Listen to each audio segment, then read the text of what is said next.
अस्सलाम वालेकुम। Welcome to सार स्किल्स इंस्टीट्यूट। आज हमने सेकंड ईयर में अपना नेक्स्ट चैप्टर स्टार्ट करना है एलिफेटिक हाइड्रोकार्बन्स। तो हाइड्रोकार्बन्स को हमने चैप्टर नंबर 7 में भी क्लासिफाई किया था। तो उनमें से एक हमारे ओपन चेन हाइड्रोकार्बन्स थे। ओपन चेन हाइड्रोकार्बन्स को हम एलिफेटिक हाइड्रोकार्बन्स या एसाइक्लिक हाइड्रोकार्बन्स भी बोलते हैं। ओपन चेन हाइड्रोकार्बन्स में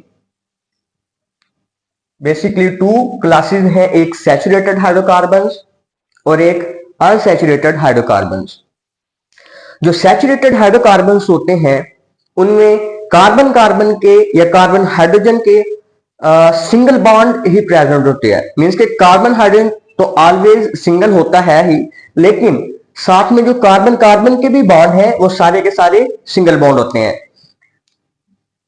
मींस आप इनको ऐसे डिफाइन कर सकते हैं कि all valencies of carbon are fully satisfied with single bond and single bond is always a sigma bond for example. और इसमें हमारा जो क्लास फॉल करेगी वो है अल्केन्स, और इसमें हमने एक एग्जांपल ली है मीथेन की।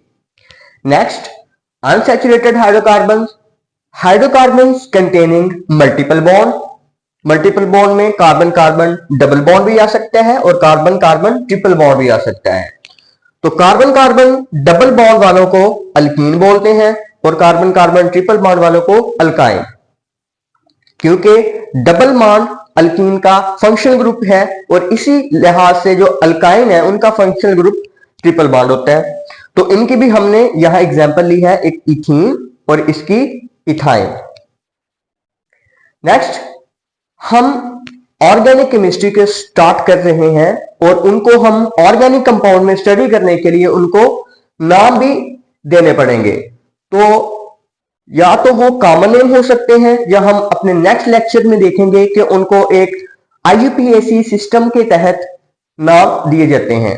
तो अब कॉमन नेम या ट्रिवियल नेम में ये ऐसे नेम थे जो कि बेस करते थे कंपाउंड की हिस्ट्री के ऊपर या फिर मेथड ऑफ प्रिपरेशन या कोई पर्सन या कोई साइंटिस्ट जो उसके ऊपर वर्क कर रहा हो उसके लिहाज से। फॉर एग्जांपल, जो हमारे पास CH4 है मीथेन, इसको मार्श गैस बोलते थे।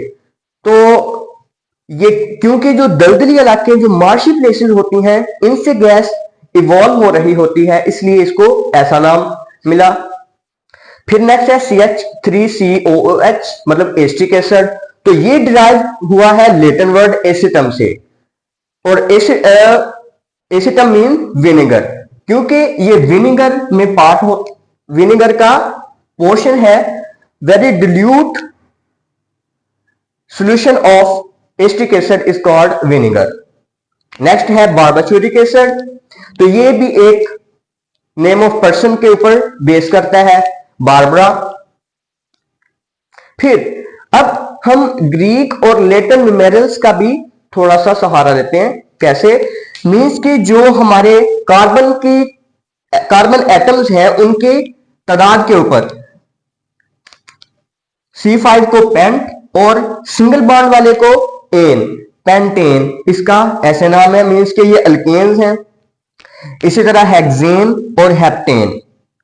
फिर जो डबल बॉन्ड वाले होते हैं उनके एंड पे हम ENE लगाते हैं और सिंगल बॉन्ड वालों के एंड पे ANE। तो ये इथीन, इसी हवाले से जो हमारा ट्रिपल बॉन्ड होता है उसके एंड पे YNE लगाते हैं। तो ये कुछ नाम कॉमन नेम है। और इनके फंक्शन ग्रुप या एक अल्काइल ग्रुप की बात करते हैं। मींस के जो हमारा अल्काइल ग्रुप मीथेन से इवॉल्व हुआ है तो उसके मिथाइल, क्योंकि जो CH4 होता है ये है हमारा मीथेन। तो अगर इससे हम एक हाइड्रोजन रिमूव कर दें तो हमें जो ग्रुप मिलेगा वो मिथाइल ग्रुप। वैसे ही ये इथाइल, क्योंकि ये हमारे पास इथेन से आया है। अब नेम ऑफ आइसोमर्स मींस के हमारे फॉर एग्जांपल अगर पेंटेन की बात करें तो पेंटेन के 3 आइसोमर्स हमने इधर लिखे हुए हैं। उनमें से एक स्ट्रेट चेन है, बाकी में एक ब्रांच है और 2 ब्रांचेज हैं। तो जो स्ट्रेट चेन वाले आइसोमर्स हैं उनको हम नॉर्मल बोलेंगे और नॉर्मल पेंटेन या एन पेंटेन। फिर ऐसे आइसोमर्स जिनके कार्बन नंबर 2 के ऊपर एक मिथाइल ग्रुप हो तो उनको हम आइसोपेंटेन,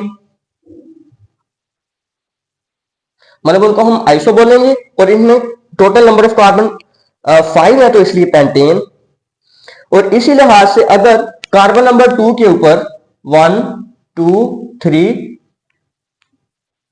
2 मिथाइल ग्रुप प्रेजेंट हो तो उनको हम नियो बोलते हैं, नियोपेंटेन।